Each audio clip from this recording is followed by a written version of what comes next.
रामकृष्ण हरी माऊलींनो, सर्वांना गौरीचा नमस्कार। तर कसे आहात सर्व?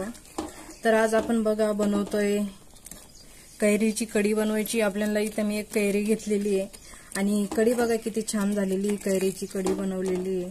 त्याच्यामध्ये सगळं आपण व्यवस्थित असं घातलेलं आहे आणि गावरान पद्धतीने कढी कशी बनवायची, ज्याच्याकडे दही नाही त्याला पण कढी बनवता येईल आणि ज्याच्याकडे ताक पण नाही त्याला पण कढी बनवता येईल। तर खूप छान कढी लागते। तर चला आज आपण कढी बनवायला घेऊया, पण व्हिडिओ पूर्ण शेवटपर्यंत बघा। कैरीची कढी कशी बनवायची ती आज आपण बघणार आहोत। तर चला कैरीची कढी बनवायला घेऊया। आपण आज बनवतोय कैरीची कढी बनवायची। आज आपल्याला तुम्ही कैरीची चटणी खाल्लेली असन, कैरीचं सरबत पिलेलं असन, तर आज आपण बनवतोय कैरीची कढी बनवायची आपल्याला। तर कढी बनवण्यासाठी मी इथे घेतलेली एक कैरी, फोडणीसाठी घेतलेले आहे कढीपत्ता, कोथिंबीर आणि थोडासा लसूण घेतलेला आहे आणि आपल्याला हे बारीक करून घ्यायचं आहे मिक्सर मधून। थोडीशी कोथिंबीर, हिरवी मिरची, लसूण आणि अद्रक आलं। तर आपण हे बारीक करून घेऊया आणि कैरी किसून घेऊया, साळून घ्यायची आणि किसून घ्यायची। तर आपण पहिल्यांदा कैरी साळून किसून घेऊया, हे बारीक करून घेऊया। आपण कैरी किसून घेतलेली इथं आणि आलं लसूण बारीक करून घेतलेले आहे। आता आपण फोडणी टाकून देऊया। इथे मी कढई ठेवली तापायला, तेल ठेवलं, गॅस चालू करून दिलेला आहे आणि आता आपण त्याच्यात घालूया थोडेसे जिरे मोहरी घालून घेऊया।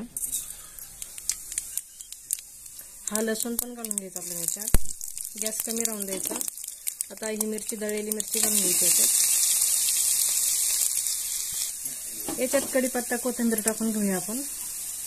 आणि आपल्याला याच्यात जे पाणी निघलेलं आहे कैरीचं ते आपल्याला याच्या सरबत बनवू शकतो आपण त्याच्यावालं। आणि तसं तुम्हाला जर कढीत घालायचं असेल, कढी जास्त आंबट पाहिजे असेल तर त्याच्यात घालू शकता। त्याच्यात थोडासा गुळ पण घालायचा आहे। तर याचं मी पाणी सरबतसाठी काढून घेतलेलं आहे। कैरीचं पूर्ण पाणी जर आपण कढीला घातलं तर कढी खूप आंबट होईल, त्याच्यासाठी आपल्याला पाणी थोडंसं काढून घ्यायचं आहे। आता आपण याच्यात अजून पाणी काढून घेऊया आणि परतून घ्यायचं आहे आपल्याला याच्यामध्ये।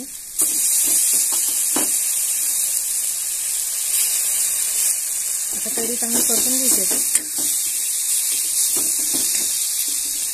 यात हळद घालून घ्यायची थोडीशी।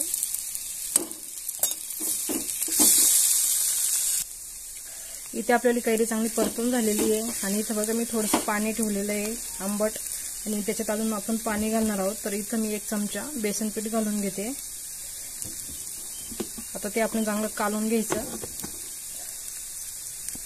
इथे मी बेसन चांगलं कालून घेतलेलं आहे आणि आता आपण याच्यात घालून घेऊया हे। तर आपण आता हे बेसन याच्यात घालून घेऊया। याच्यात तुम्हाला जर वाटलं तर थोडंसं तुम्ही दही सुद्धा घालू शकता। 1 चमचा दही घालून घ्यायचं आहे त्याच्यात। मी काही घातलं नाही, कैरी आंबट आहे आणि तुमच्याकडे जर कैरी आंबट नसेल तर 1 चमचा दही घालून घ्यायचं। आता आपल्याला हे चांगलं हलवून घ्यायचं आहे।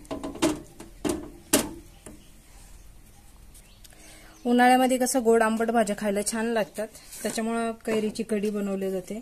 आता इथे आपण चवीनुसार मीठ घालून घेतोय आणि थोडासा गुळ पण घालून घ्यायचा किंवा साखर घालायची, दोन्हींपैकी एक काहीतरी घालून घ्यायचंय। मी इथे याच्यात गुळ घातलेला होता। आता कढीला एक चांगली उकळी घ्यायची आहे। तर इथे बघा आपल्याली कढी तयार आहे, खूप छान झालेली आहे बघा, मस्तपैकी। त्याच्यामध्ये कैरीचं जे असतं ते पण खूप छान आहे आणि अशीच पाहिजे कढी, घट्ट खूप छान लागते अशी खायला। ही कढी तुम्ही भातासोबत पण खाऊ शकता, बाजरीच्या भाकरीसोबत पण आणि चपाती बरोबर पण। तर खूप छान इथे कढी झालेली आहे बघा। तर तुम्हाला माझी आजची रेसिपी कशी वाटली कशी नाही ते पण मला नक्की कमेंटमध्ये कळवा। आवडले तर लाईक करा, शेअर करा, त्याचबरोबर बेल बटन सुद्धा दाबा, म्हणजे माझे नवीन नवीन रेसिपी तुम्हाला बघायला भेटतील। तर चला आजच्यासाठी धन्यवाद, भेटूया पुढच्या रेसिपीमध्ये।